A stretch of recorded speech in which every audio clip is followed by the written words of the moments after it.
Ah, era ora, stiamo aspettando da 10 anni i lavori. Sono iniziati questa mattina qui all'ex Umberto I i lavori di pulizia e risistemazione in un'area che per troppo tempo è stata abbandonata al degrado. Il gruppo Ali, che si è aggiudicato l'asta per l'area, ha dunque iniziato con lo sfalcio delle sterpaglie e il riordino del verde all'interno dell'area, che si affaccia sul Mar Zenego e su cui sorgerà un nuovo supermercato che cambierà il volto alla zona, come da tempo chiedono i residenti.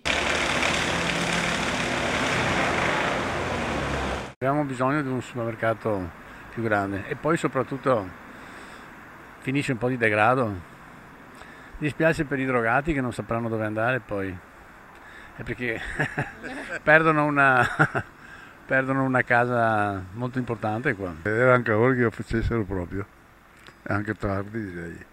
Ora vi sentirete insomma un po' più sicuri? Sì, almeno sta fatta una decisione, hanno deciso non sempre una cosa, poi l'altra, uno rimanda, che altro questo, che altro l'altro, insomma era una presa in giro quasi.